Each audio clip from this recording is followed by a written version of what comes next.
Vamos fazer uma oração antes da gente começar Provérbios, então? Bondoso Deus e Pai, é muito bom estarmos juntos a cada manhã para ler a Bíblia. Mas agora eu preciso, cada um de nós, do Teu Santo Espírito. Ilumina-nos, Senhor, agora, portanto, em nome de Jesus. Amém. Já pegou sua Bíblia? Está preparado? Você vai sair para o trabalho, então, enquanto come, escuta a gente. Vamos conversando um pouquinho sobre Provérbios 1. Tudo bem? Vou falar um pouquinho sobre Provérbios de maneira geral. Provérbios, digamos assim, que esse livro, ele é um manual da sabedoria. O seu objetivo é capacitar o leitor a aprender, a buscar a sabedoria, a verdadeira sabedoria, conhecimento. Esse livro é tido como a autoria dele de Salomão. Então, Salomão, ele é mencionado cerca de 260 vezes nos livros históricos e aqui também. E o Provérbios, apenas há 2 capítulos dele, que é o Provérbios 30 e o Provérbios 31, que não foram escritos por Salomão. O capítulo 30 é atribuído a Agur e o capítulo 31 atribuído a Lemuel. Vamos dar uma olhada em Provérbios capítulo 1, então. Aqui há várias lições. E ao estudar, ao ler, ao comentar, ao conversar contigo sobre Provérbios, obviamente que eu não vou analisar todos os ensinamentos, todos os conselhos, todas as ordens, todos os versículos aqui, porque são muitos. Há muita coisa profunda, muita coisa boa, muitas mensagens arroladas neste livro. Então, o bom mesmo é você parar, ler o livro de Provérbios com calma, com tranquilidade, cada dia, ouvindo a voz de Deus, porque talvez os versos que eu selecionar aqui, que foram especiais para mim, não sejam os mesmos para você. Então vamos a Provérbios 1, olha. Eu vou destacar alguns versos. Esse capítulo tem 33 versículos e ele apresenta aqui a sabedoria, ou seja, a sabedoria apresentada, ela não separa a religiosidade dos deveres comuns. Então, no capítulo 1 nós vemos a sabedoria mesclada nas atividades diárias. Do versículo 1 até o versículo 7, ele faz menção da sabedoria, da inteligência e do conhecimento. Todos nós nascemos como seres inteligentes, porque fomos criados à imagem e semelhança de Deus.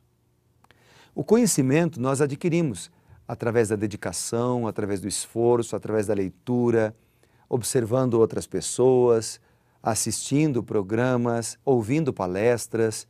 Há várias maneiras da gente adquirir o conhecimento e a gente pode adquirir um conhecimento bom ou ruim. E a sabedoria, ela diz respeito à maneira como nós utilizamos o conhecimento que adquirimos ou a maneira como nós selecionamos o conhecimento que vamos adquirir.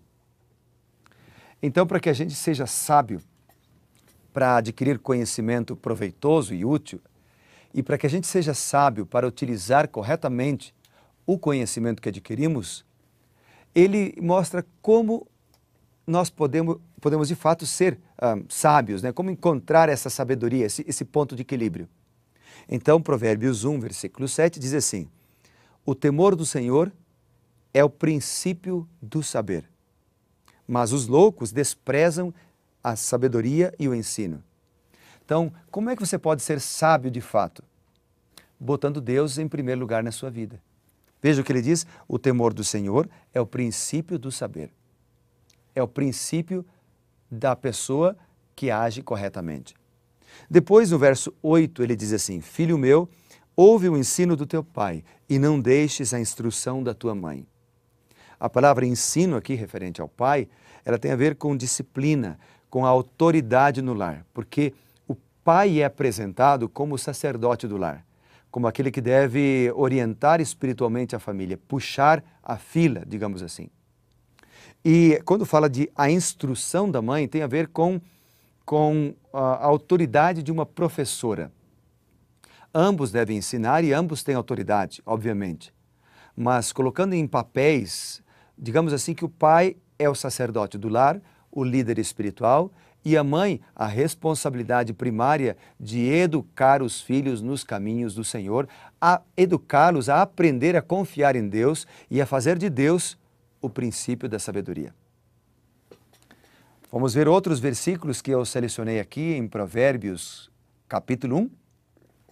Vamos lá.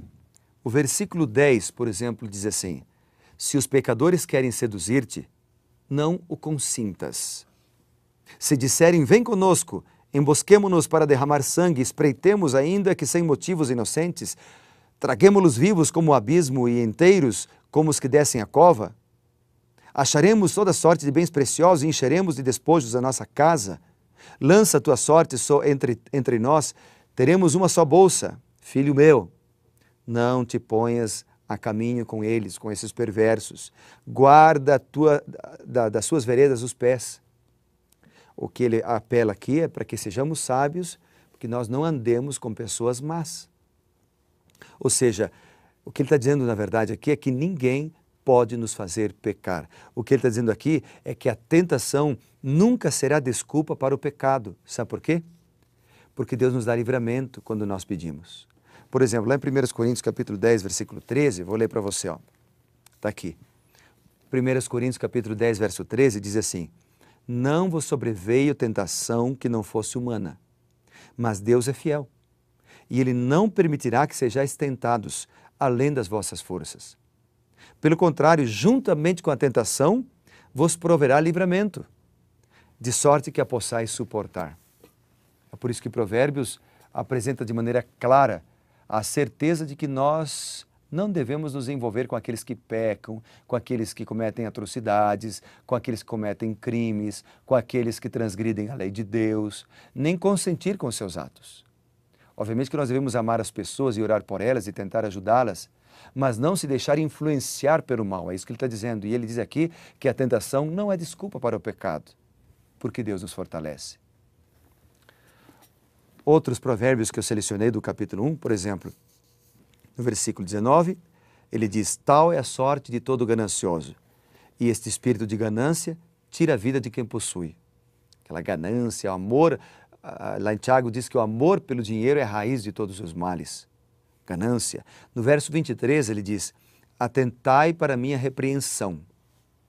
Eis que derramarei copiosamente para vós o meu espírito, e vos farei saber as minhas palavras. Duas coisas. Primeiro, aqui tem uma conotação profética, porque o Espírito Santo foi derramado de maneira poderosa no dia de Pentecostes, lá no Novo Testamento, e há uma promessa de um derramamento, uma chuva abundante do Espírito Santo de Deus, a chuva serôdia, chamada na Bíblia, sobre o povo de Deus. Ok? Então, há uma conotação profética aqui. Mas também há um ensinamento nesse texto. Ele diz assim, derramarei copiosamente sobre vocês o Espírito, para que vocês saibam as minhas palavras. Ou seja, não há como entender a palavra de Deus se o Espírito Santo de Deus não nos batizar. É por isso que a gente precisa orar a cada manhã, querido. É por isso que a gente precisa buscar a Deus cada manhã para ser batizado pelo Espírito, para que os nossos lábios sejam ungidos pelo Espírito Santo cada manhã, para que Ele ilumine a nossa mente, para que a gente possa compreender a sua palavra. Porque, afinal de contas, a Bíblia foi inspirada pelo Espírito Santo. Primeiro, Pedro fala sobre isso. A Bíblia foi inspirada pelo Espírito Santo. Então, é Ele quem nos ilumina a mente, é Ele quem nos torna claro os ensinamentos das Escrituras. Que mais fala o livro de Provérbios, capítulo 1. Ele diz o seguinte, verso 28. Então me invocarei, está falando agora um contraste dos que são ímpios, que andam sem o Espírito Santo, mas eu não responderei, procurar-me-ei, porém eu não hão de me achar. Porquanto aborreceram o conhecimento, não preferiram o temor do Senhor, não quiseram o meu conselho e desprezaram a minha repreensão. Portanto, comerão do fruto do seu procedimento. O que o texto está dizendo é que Deus gostaria de atender a todos. Deus gostaria de responder à oração de todos. Há outros versos na Bíblia que falam sobre isso. Mas o texto está mostrando que nós colhemos o que plantamos. E muitas pessoas preferem andar longe do Senhor, viver sem o Senhor. E aí não recebem as suas bênçãos. Mas isso não precisa acontecer contigo. Tudo bem? Você tem a oportunidade de orar, você está tendo a oportunidade de estudar a Bíblia, você está tendo a oportunidade de ler as Sagradas Escrituras, você está tendo a oportunidade de buscar o verdadeiro conhecimento. O conhecimento que Provérbios está falando tanto. Então aqui está, busque conhecimento, lendo bons livros e tal, e estudando a Bíblia. E busque sabedoria através do Espírito Santo de Deus para aplicar sabiamente esse conhecimento. Eu encerro Provérbios, capítulo 1, com versículo 33. Olha o que diz o capítulo. Mas o que me der ouvidos, habitará seguro, tranquilo e sem temor do mal. Uau! Deus nos guarda, Deus nos abençoa. O que me der ouvidos, habitará seguro. É como diz Apocalipse 3:20, né? Eis que estou à porta e bato, diz o Senhor. Se alguém ouvir a minha voz e abrir a porta, entrarei em sua casa, cearei com ele e ele comigo. O que me der ouvidos, habitará seguro, tranquilo e sem temor do mal. Vamos dar ouvidos ao Senhor então? Vamos buscá-lo cada dia e abrir a porta do nosso coração para recebê-lo em nossa vida e em nosso lar? Eu quero abrir a porta do meu coração. Vamos orar? Bondoso Deus e Pai, eu e o meu amigo e a minha amiga abrimos a porta do nosso coração agora. Queremos dar ouvidos ao Senhor para habitar seguro, tranquilos e sem temor do mal. Dá-nos para isso a verdadeira sabedoria que é buscar o Senhor. Em nome dele, nosso Senhor Jesus, que nós oramos. Amém. Foi muito bom estar com você, tá bom? Amanhã, Provérbios 2, não esqueça, que Deus te abençoe e seja reavivado por sua palavra.